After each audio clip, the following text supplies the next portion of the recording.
السلام علیکم ورحمۃ اللہ وبرکاتہ۔ الحمد للہ رب العالمین والصلاة والسلام علی رسولہ الکریم وعلی آلہ وصحبہ اجمعین ومن تبعہم بإحسان الی یوم الدین، اما بعد۔ اعوذ باللہ السمیع العلیم من الشیطان الرجیم، بسم اللہ الرحمن الرحیم۔ واتقوا یوما ترجعون فیہ الی اللہ۔ قابل صد احترام ذمہ داران جامعہ، معزز علماء اکرام، مادر علمی کی نسبت سے جمع ہونے والے میرے بھائیوں، معزز ساتھیوں، عنوان آپ تک پہنچ چکا ہے، استحضار آخرت۔ جب یہ لفظ میں نے سنا، استحضار کا لفظ، سب سے پہلے استاذ محترم حافظ الرحمن صاحب اعظمی عمری مدنی رحمہ اللہ یاد آئے ذہن میں، اس لیے کہ کلاس میں ایک مرتبہ انہوں نے شیخ الاسلام ابن تیمیہ رحمہ اللہ کا ذکر کرتے ہوئے اس لفظ کو پہلی مرتبہ انہوں نے ہمارے سامنے پیش کیا تھا کہ استحضار کی قوت ہونی چاہیے۔ دلائل تو سب کے پاس ہوتے ہیں، مگر بر وقت برجستہ اس وقت پر پیش کرنا یہ اصل چیز ہے جو اللہ نے شیخ الاسلام ابن تیمیہ رحمہ اللہ کو عطا کیا تھا۔ معزز دوستوں، اس عنوان کے تحت میں نے قرآن مجید کی سورہ البقرہ کی آیت نمبر 280 پر ایک کا ایک ٹکڑا پڑھا ہے۔ عقیدہ یوم آخرت، اس کی اہمیت کے لیے پہلا یہ لفظ کافی ہے۔ علماء کہتے ہیں من اہم ارکان الایمان، ایمان کے جو ارکان ہیں اس میں ایک اہم رکن ہے عقیدہ یوم آخرت۔ حدیث جبرائیل مشہور ہے، ان تؤمن باللہ وملائکتہ وکتبہ ورسلہ، اور اس میں ایک لفظ یہ کہا گیا ہے کہ عقیدہ یوم آخرت پر ایمان لانا ایک حصہ ہے اس کا۔ جب بھی نیکی کا ذکر آئے گا اور حقیقی نیکی کا تصور ہمارے ذہن میں آئے گا، قرآن مجید نے وہ تصور کو پیش کیا ہے ان لفظوں کے ساتھ سورہ بقرہ کے اندر۔ حقیقی نیکی کیا ہے؟ لیس البر ان تولوا وجوہکم قبل المشرق والمغرب۔ حقیقی نیکی یہ نہیں ہے کہ آپ اپنا چہرہ مشرق یا مغرب کی طرف کریں، ولکن البر، اصل میں نیکی یہ ہے۔ کیا ہے اصل میں نیکی؟ ان تؤمن باللہ وملائکتہ وکتبہ ورسلہ والیوم الآخر، کہ ہمارا ایمان ہو ان چیزوں پر، اور اس میں سے ایک چیز ہے آخرت پر ہمارا ایمان مضبوط ہو۔ حقیقی معنی میں قرآن یہ کہتا ہے اصل میں نیکی یہ ہے۔ معزز دوستوں، گزشتہ آسمانی کتابوں کا اگر نچوڑ اگر ہمیں کہیں دیکھنا ہے قرآن مجید میں، قرآن کی ایک آیت ہے جس میں گزشتہ کتابوں کا، آسمانی کتابوں کا نچوڑ بیان کیا گیا ہے، اور اتفاق سے ہر جمعہ میں پہلی رکعت میں ہم الحمدللہ جمعہ میں اسے پڑھتے بھی ہیں۔ بل تؤثرون الحیات الدنیا والآخرۃ خیر وابقا، بلکہ تو انسان ایسا ہے وہ دنیاوی زندگی کو ترجیح دیتا ہے، حالانکہ آخرت زیادہ بہتر ہے اور زیادہ باقی رہنے والی ہے۔ پھر قرآن کیا کہتا ہے؟ ان ھذا لفی الصحف الاولی، جتنے صحیفے پہلے آئے ہیں، آسمانی کتابیں جتنی پہلی آئے ہیں، اگر اس کا نچوڑ کہیں ہمیں ملتا ہے تو قرآن یہ کہتا ہے اس کا نچوڑ یہ ہے کہ آخرت دنیا سے بہتر ہے اور زیادہ باقی رہنے والی، جیسے صحف ابراہیم و موسیٰ، جیسے موسیٰ علیہ السلام کا صحیفہ ہے۔ اور ایک اہم چیز ہے، آخری قرآن مجید کی آیت نزول کے اعتبار سے علماء نے اسے ایک لفظ دیا ہے، آخر وصیت من رب العالمین، رب العالمین کی آخری وصیت انسانوں کے لیے اگر ہے، اور قرآن کی وہ آخری آیت بھی ہے نزول کے اعتبار سے۔ کون سی آیت ہے وہ؟ میں نے اسی آیت سے اپنی تقریر کا آغاز کیا ہے۔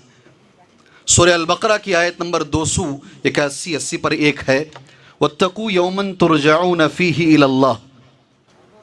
ابن عباس کہتے ہیں رضی اللہ عنہما، علامہ ابن کثیر رحمہ اللہ نے ان کے قول کو پیش کیا ہے۔ قول ایسا ہے ابن عباس رضی اللہ عنہ کا، آخر آیت نزلت، نزول کے اعتبار سے آخری آیت، اللہ کا آخری فرمان۔ بعض روایتوں میں یہ بھی ہے اس کے بعد اللہ کے رسول صلی اللہ علیہ وسلم صرف 9 دن زندہ رہے، 9 لیال۔ تفسیر سعدی میں عبد الرحمن السعدی رحمہ اللہ اس کی تفسیر ان لفظوں میں بیان کرتے ہیں، هذه الآية من آخر ما نزل من القرآن العظیم، یہ جو آیت کریمہ ہے واتقوا یوما ترجعون فیہ الی اللہ، ڈرو اس دن سے جس دن تم سب لوٹائے جاؤ گے اللہ کی طرف، ثم توفی کل نفس، پھر ہر شخص کو اس کا مکمل نام اعمال کا اسے بدلہ دیا جائے گا، کسی پہ ظلم نہیں کیا جائے گا۔ اس کی تفسیر عبد الرحمن السعدی رحمہ اللہ ان لفظوں کے ساتھ کرتے ہیں، جعلت خاتمۃ لہذه الاحکام، ان احکام پر قرآن مجید کو ختم کیا گیا ہے، سبحان اللہ۔ والاوامر والنواہی، یہ اوامر اور یہ نواہی کیا ہیں؟ فیہا الوعد علی الخیر، اس میں خیر کرنے پر، نیکی کرنے پر وعدہ ہے، والوعید علی فعل الشر، اور شر کے کام کرنے پر وعید بتائی گئی ہے، وَأَنَّ مَنْ عَلِمَ، اور جس کا یہ عقیدہ ہے، جو یہ جانتا ہے، انہو راجع الی اللہ، وہ ایک دن اللہ کی طرف رجوع کرنے والا ہے، پلٹ کے جانے والا ہے، فمجازی، اللہ اسے بدلہ دے گا۔ کیا بدلہ دے گا اللہ اسے؟ علی الصغیر والکبیر والجلی والخفی، کوئی چیز اللہ نہیں چھوڑے گا، نہ کوئی بڑی چیز چھوڑی جائے گی، نہ کوئی چھوٹی چیز چھوڑی جائے گی، نہ ظاہری چیزوں کو اللہ چھوڑے گا اور نہ خفی پوشیدہ چیزوں کو اللہ چھوڑے گا۔ وَأَنَّ اللَّهَ لَا يَظْلِمُ مِثْقَالَ ذَرَّةٍ، اور اللہ تبارک و تعالیٰ ذرہ برابر بھی ظلم نہیں کرے گا۔ اس آیت میں یہ بتایا گیا، وہی عنوان بھی ہے کہ آدمی کے ذہن کے اندر یہ بات رہے، ہمیشہ یہ ذہن میں رہے، اصل زندگی آخری زندگی ہے، دنیا فنا ہونے والی ہے، مجھے ایک دن اللہ کے سامنے کھڑا ہونا ہے۔ کیا بہترین حدیث ہے نبی کریم صلی اللہ علیہ وسلم کی، اس دن کے لیے کیا میں تیار ہوں؟ کیا لفظ ہے؟ ما منکم من احد، تم میں سے کوئی ایسا نہیں ہے، تم میں سے ہر ایک کو، سبحان اللہ، الا سیکلمہ ربہ، اللہ کے سامنے کھڑا ہونا ہے اور اللہ اس سے بات کرے گا۔ کوئی تم میں سے ایسا نہیں ہے جو اس سے بچ کے نکل جائے، اللہ کے سامنے کھڑا ہوگا اور اللہ عز و جل اس سے بات کرے گا، کوئی ترجمان نہیں ہوگا اللہ اور اس کے بیچ میں، کوئی ٹرانسلیشن کرنے والا بھی نہیں ہوگا۔ ما بینہ و بین اللہ ترجمان، ما بینہ و بین اللہ ترجمان، اس کے اور اللہ کے بیچ میں کوئی ترجمان نہیں ہوگا۔ یہ تصور اگر ہمارے ذہن میں آ جائے میرے بھائی کہ اصل مجھے یہی کرنا ہے، خاص طور سے میں مجلس عوام کی نہیں ہے، مجلس ماشاءاللہ داعیوں کی ہے، واعظوں کی ہے اور علماء کی ہے، اس لیے خاص کر ہمارا مسئلہ بڑا پیچیدہ، ہم 2 دھاری تلوار پر کھڑے ہوئے ہیں، ہم 2 دھاری تلوار پر کھڑے ہوئے ہیں، اور خاص طور سے اگر اچھا کام کرتے ہیں، کچھ کتابیں ہمارے سے شائع ہو جاتی ہیں، ہماری کچھ تقریریں شائع ہو جاتی ہیں، اس بات کا اندیشہ ہے اگر اس میں اخلاص نہیں، ریاکاری ہے، تو کہیں اللہ تبارک و تعالی ہمیں پکڑ کے جہنم میں نہ ڈال دے۔ اور اگر ہم نے اس ذمہ داری کے اندر کوتاہی کی تو پھر اس بات کا اندیشہ ہے کہیں ہم نے امانت میں خیانت تو نہیں کیا۔ 2 دھاری تلوار پر ہم کھڑے ہوئے، ہمارے لیے زیادہ سوچنے کی بات ہے۔ شیخ البانی رحمہ اللہ کے جو تقاریر ہیں، جو انہوں نے اپنی زبان میں کہے ہیں، اس میں سے ایک حدیث ہے صحیح مسلم کی، بڑی اہمیت سے شیخ البانی رحمہ اللہ اسے بیان کرتے ہیں۔ حضرت ابو ہریرہ رضی اللہ تعالیٰ عنہ کے بارے میں یہ ہے، صحیح مسلم کے اندر موجود ہے۔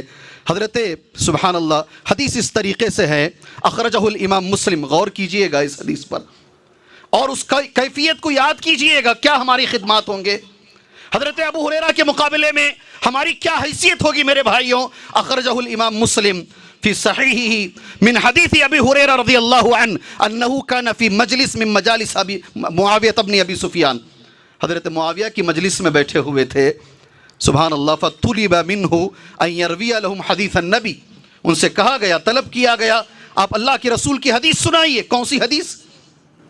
کون سی حدیث ہے؟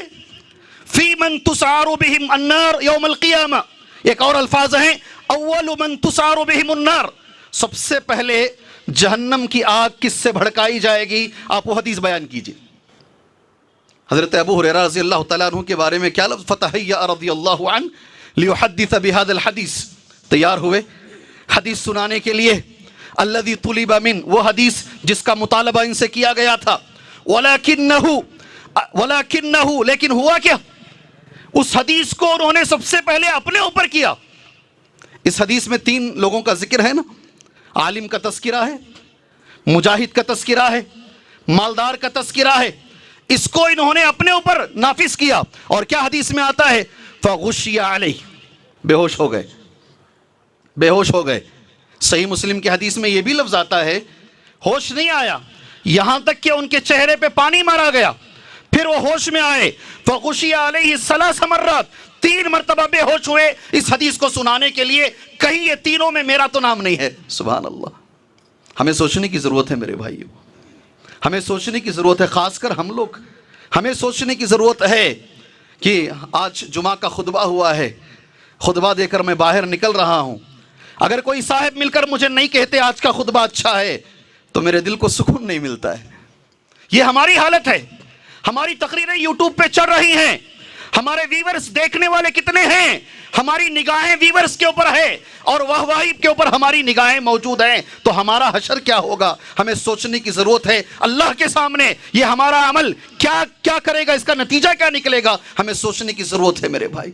جس کے ذہن کے اندر آخرت ہو، اللہ کے سامنے کھڑے ہو کر جواب دہی کا احساس ہو، کچھ چیزیں اس کے اندر آتی ہیں، علماء نے بیان کی ہیں، انشاءاللہ وہ چیزیں مختصراً آپ بھائیوں کے سامنے ذکر کر کر میں انشاءاللہ اپنی جگہ لے لیتا ہوں۔ سب سے پہلی جو چیز ہمارے اندر آنی چاہیے، دنیا کی کوئی حیثیت نہیں ہے۔ اگر آخرت ہمارے ذہنوں کے اندر ہے، دنیا کی کوئی حیثیت اللہ کے پاس نہیں ہے۔ حدیث کا ایک لفظ ہمارے لیے کافی ہے، جناح بعوضہ، پوری حدیث نہیں پڑھ رہا ہوں میں، مچھر کے پر کے برابر بھی دنیا کی حیثیت اللہ کے پاس نہیں ہے۔ یہ کامیاب ہو رہے، ہونے دیجئے نا، یہ کامیاب ہو رہے ہیں، اس کی فکر مت کیجئے۔ ساری دنیا، قرآن بار بار یہ کہتا ہے دنیا دھوکہ ہے، اللہ اکبر، متاع غرور ہے، اس کے اوپر توجہ دینے کی ضرورت نہیں ہے۔ اگر آخرت ذہن میں رہے گی، یہ پہلی چیز ہمارے دماغوں میں اترے گی انشاءاللہ۔ ہم دنیا کو زیادہ توجہ نہیں دیں گے، دنیا کے اوپر زیادہ ہماری توجہ نہیں ہوگی۔ پہلی چیز یہ ہمارے اندر ہونی، اگر یہ آ گئی، آج کے جتنے حالات ہیں ہم انشاءاللہ ان حالات کا مقابلہ کر لیں گے۔ ہمارے ذہنوں میں یہ آنا چاہیے۔ سبحان اللہ، میں ابھی کچھ دیر پہلے بولا، اس سے پہلے اسلم شادی محل میں ہمارا پروگرام تھا، اس وقت بھی ایک رزلٹ نکل کر آیا تھا ہندوستان میں، اور اس وقت بھی بڑی تعداد میں ایک پارٹی جیتی تھی اور بڑے غلبے سے آئی تھی، اور آج بھی ہم جمع ہوئے ہیں، آج بھی ایک رزلٹ ہے، اتفاق ایسا ہو رہا ہے ہمارے ساتھ، اور آج بھی ایک پارٹی بڑی مارجن سے جیت رہی ہے۔ اس کی جیت، اس کی ہار ہمارے لیے کوئی معنی نہیں رکھے گی، اس لیے کہ ہم یہ دنیا کو ہی چھوٹا سمجھتے ہیں۔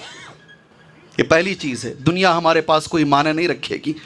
دوسری چیز، زندگی کا مقصد، ہمارا جو کام ہوگا انشاءاللہ آخرت کے لیے ہوگا۔ میں نے ہمارے ہی بھائیوں میں سے ایک بھائی سے سنا تھا، سفیان ثوری رحمہ اللہ ہمیشہ یہ کہتے تھے، جو میرا عمل دوسروں کو معلوم ہو گیا میں اسے عمل نہیں سمجھتا۔ میری کوئی عبادت، میری کوئی خدمت اگر دوسروں کو پتہ چل جائے، سفیان ثوری کہتے ہیں، میں اسے عمل تصور ہی نہیں کرتا ہوں۔ ہماری زندگی یہ ہوگی اور ہونی چاہیے انشاءاللہ، یہ دوسرے نمبر پر ہے۔ زندگی کا مقصد آخرت ہوگی انشاءاللہ۔ حدیث اس طریقے سے ہے، حضرت انس رضی اللہ عنہ، کتنی پیاری حدیث ہے، دیکھو میں نے یہ حدیث اپنی زندگی میں بار بار آزمایا ہے، میری زندگی میں یہ حدیث بار بار میں نے اسے آزمایا ہے۔ انس کہتے ہیں رضی اللہ عنہ، اللہ کے رسول نے فرمایا صلی اللہ علیہ وسلم، من کانت الآخرۃ ہمہ، جس کا مقصد آخرت ہے، جو بھی کام کر رہا ہے آخرت کے لیے کر رہا ہے، سبحان اللہ۔ من کانت الآخرۃ ہمہ، جو بھی کر رہے ہیں آپ، جہاں بھی کر رہے ہیں، آپ امامت میں ہیں، آپ خطابت میں ہیں، آپ کسی مدرسے کے اندر ٹیچر ہیں، آپ جو بھی کام کر رہے ہیں، مقصد اگر آخرت ہے، اللہ کیا دے گا اسے؟ جعل اللہ غناہ فی قلبہ، اللہ اس کے دل کو ہمیشہ مالدار رکھے گا۔ یہ سب سے بڑا مالدار ہے، اللہ ہمیشہ اسے مالدار، اس کے دل کو اللہ تونگری عطا فرمائے گا۔ اس کے بعد کا لفظ بہت بڑا ہے، وَجَمَعَ عَلَيْهِ شَمْلَهُ، یہ لفظ میں محدثین کو میں نے چیک کیا، اس کی تفسیر کیا ہے، شرح کیا ہے اس کی؟ وَجَمَعَ عَلَيْهِ شَمْلَهُ، اللہ تبارک و تعالیٰ اس کی زندگی کے ساری چیزیں جو منتشر ہیں اللہ اسے جمع کر کے اللہ تعالیٰ اس کی زندگی کو منظم بنا دے گا. الحمدللہ. وجمع علیہ شملہ، اللہ اس کی ساری زندگی کو اللہ منظم بنائے گا. یہ اللہ بنائے گا. اگر اللہ کسی کی زندگی کو منظم ہم بنا سکتے ہیں؟ نہیں بنا سکتے. کتنے پریشان ہیں ہم لوگ. سبحان اللہ. ومن کانت الدنیا، اچھا ایک اور لفظ ہے اس میں، وَأَتَتِ الدُّنْيَا وَهِيَ رَاغِمَةٌ، بڑا لفظ ہے یہ. وَأَتَتِ الدُّنْيَا وَهِيَ رَاغِمَةٌ، وہ نہیں بھی چاہے گا اللہ اسے دنیا دے گا. اللہ اکبر.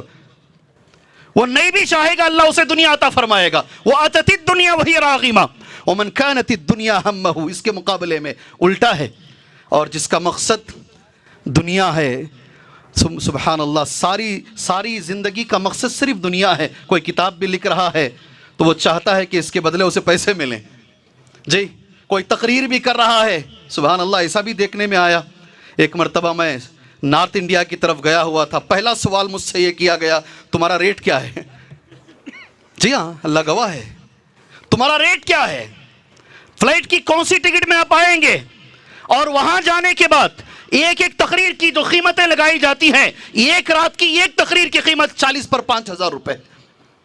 اگر تھوڑے سے پیسے کم دیے جا رہے ہیں، میں نے میری آنکھوں سے دیکھا پیسے لوٹا رہے لوگ.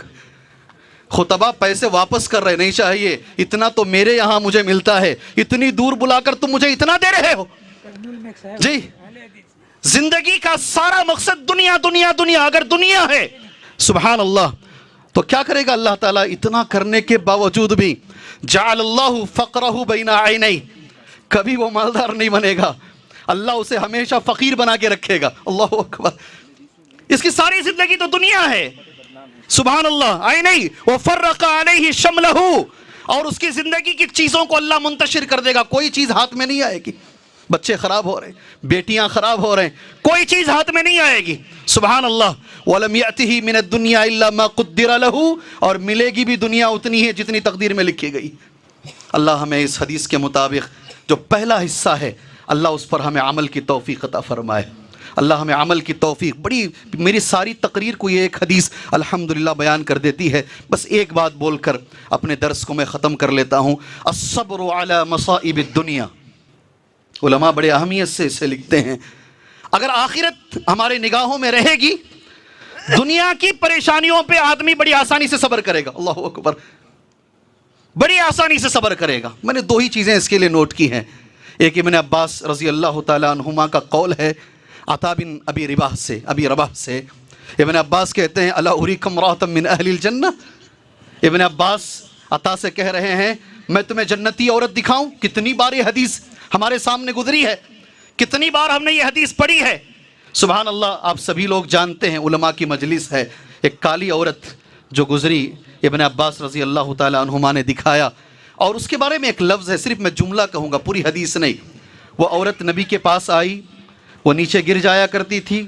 فٹس یا مرگی کی بیماری اس عورت کو تھی. اس عورت سے نبی نے جو کہا بس اتنا ہی مجھے پڑھنا ہے. ان شئتی صبرتی ولکی الجنہ.